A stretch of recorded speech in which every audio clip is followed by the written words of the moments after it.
Around 19 years ago, my grandfather, Philip DeBerry, sadly passed away at the age of 66, only a year and a half after I was born. Because of this, I never really got to know him. The few interactions he had with infant me, I don't remember. All the information I know about him was given to me over the years through word of mouth and the occasional keepsake. So, what I hope to do with this film is sort of piece together all the information I can to better understand what kind of a person my grandfather was, the life and legacy that he left behind. Wow, I feel good! To start with, my grandparents primarily grew up in the James Island, Charleston area and got together relatively young. Well, I met him as a teenager. I was 14 years old. I used to watch him get off the bus from football practice every day, and I'd watch him go home.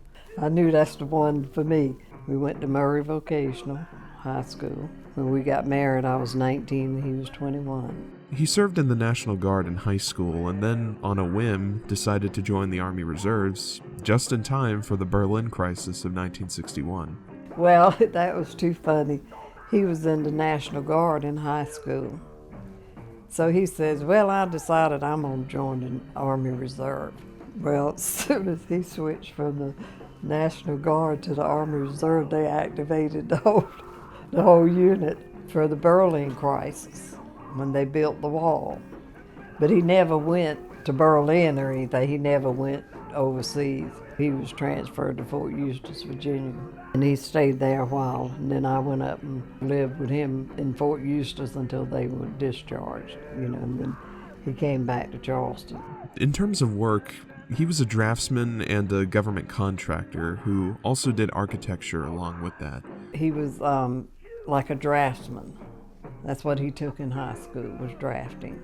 So the Navy base contracted him to come, and work with them for so long. Well, they decided they liked him, so he stayed. And he also did architect on the side. He did build a lot of houses here in Charleston. I drew a lot of houses, plans for him. He had a little office set up in my sewing room. He would draw and I'd sew. I had known from a very young age that he was previously a drummer, but what surprised me the most was that he wasn't really a rock band drummer, at least not initially. He was a jazz drummer. He always played drums. We lived above him in an apartment house, and my dad used to complain about him, said he's beating those drums again. He really was a jazz musician. That was his love, was jazz. They could sit down and play with anybody. Philip could. When I was young, I just remember the Southern rock. Now I remember we used to make fun of him as he got older because he used to play old people music, which is jazz, which we refer to as jazz. There was no, sheet music or anything like that. They just played.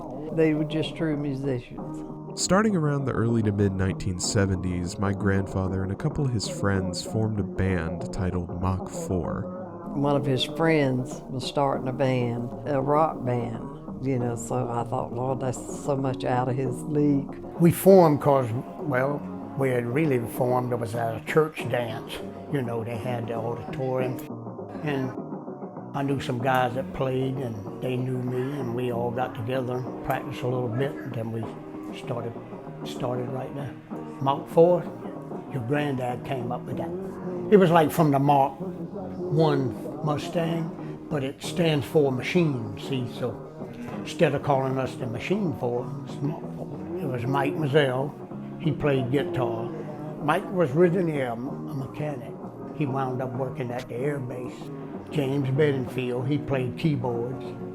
Granddad, Phil, he played drums. I met Phil through Mike because they went to school together, and I played guitar. And it wasn't just a garage band type affair. They actually got gigs and played at various venues. It went on for about 4 or 5 years. And they played different places. They played on the bass. They played like at EM Club, and they also had bookings outside of the bass. You know, they played, you know, they handed out cards, you know, and they went and played different places. People would call and book them. We played everywhere. Mostly we played like the naval base when it was here, the air base, places like that, because they were, you know, kind of civil. There was an audience for that. Yeah. They used to practice all the time in the den, and I mean, that's just what happened on the weekends, that they weren't off playing somewhere. Practice, we practiced just about every week, because we played mostly like 4 or 5 nights a week. He definitely enjoyed this kind of music, even if it wasn't the kind he was used to playing. He liked quite a few bands from that era. Well, his favorite band, I think, was the Eagles. You know, we went to a concert to see them. Oh, the Eagles, they did some old Eagles stuff. A lot of the jazz bands, you know, he liked the big jazz bands. Well, pop, rock, you know, a few country. You had to throw that in for the older folks who wanted to hear it. Well, I remember Vehicle, and I remember that because the album cover had this baby doll, and it was in the grass, and there was I think a truck like driving by in the shot of the picture on the album cover, CCR, Creedence Clearwater Revival. Or Creedence. We played a lot of Creedence. Which is quite telling, considering that there are 3 of their songs recorded onto the band tape that I have.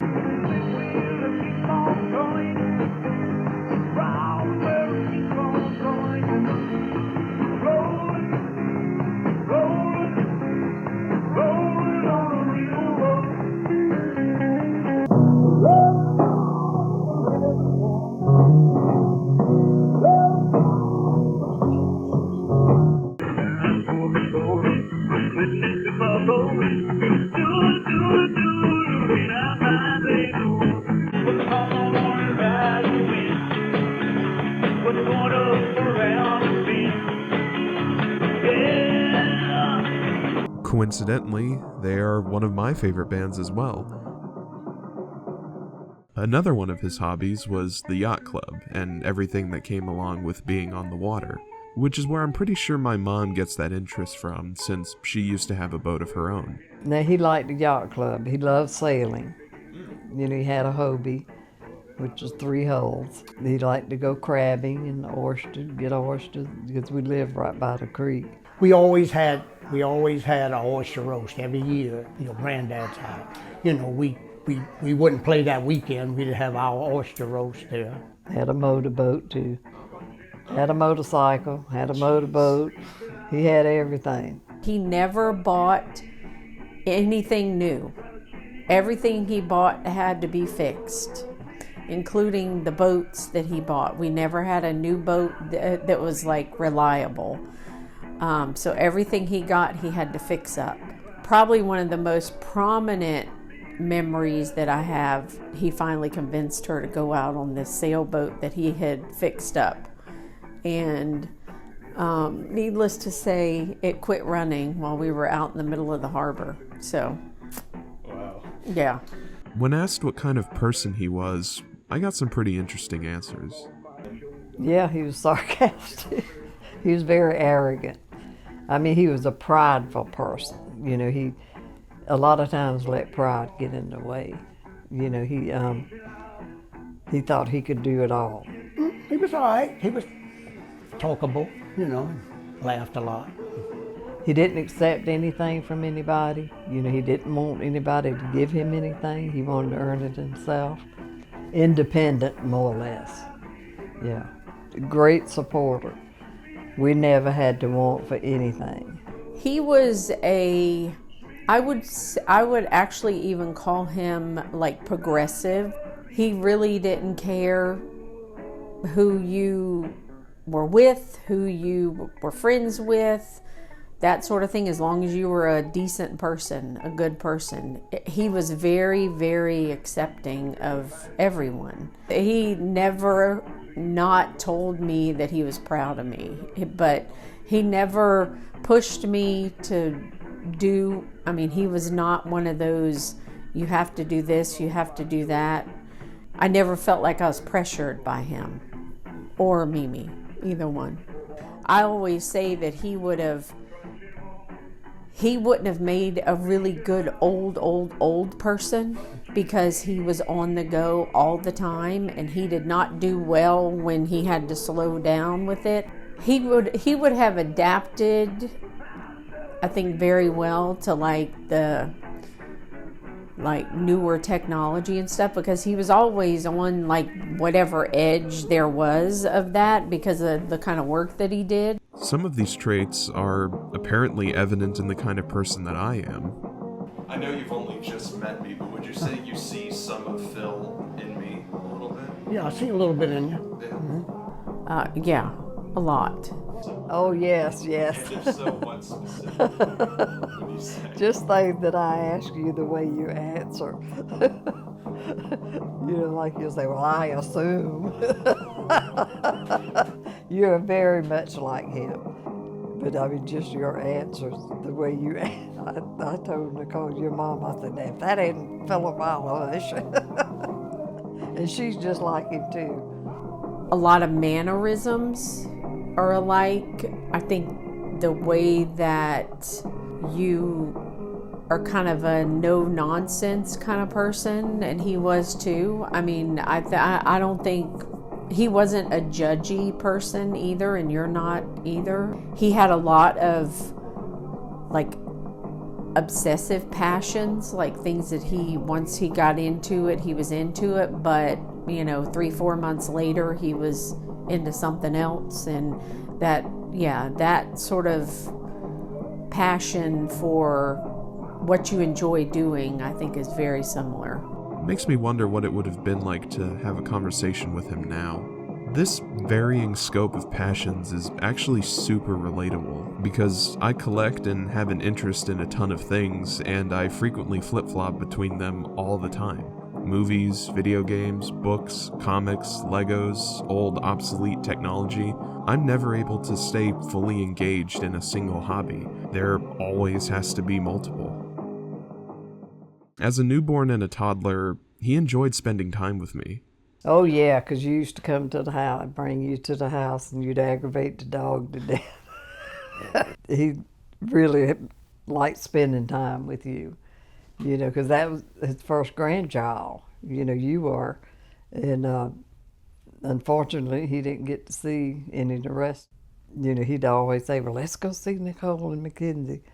I'd say, all right. We'd hop in the car and come up there. Though that time was limited. He was diabetic. Now, he would get outside in the sewing room and work, drawing plans, and I'd look out there sometime and he'd be like this because his sugar had dropped. He wouldn't get up and do anything about it. He was too busy working to stop and go do something about it. We went to her house. He wanted to go see her, and that's when he got so sick. She said, take him to the hospital right now.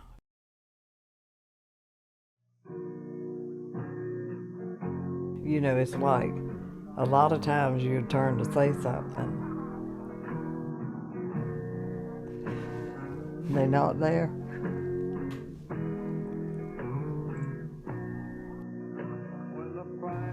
He died in 2005, and it doesn't get any easier. We figure married, 60-something years. Do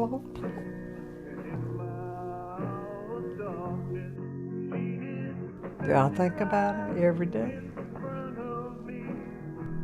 I wouldn't, you go through, I think, times to where if there are things going on that I think about him a lot more. Well, we just kind of broke up. Your granddad went out first, and then we got other people in there, and it became, a drag. Then, it was, will they show up or won't? So we just called it quits. I don't play anymore. Because, 2003 I got a thing called Guillain-Barré, which affects your nerves, so it won't let my fingers go on the guitar the way they should, so I just quit. It's interesting to see the effect someone's passing has on the people around you, the void that it leaves behind. Especially when, for you, that effect has always been there, and you never really noticed it.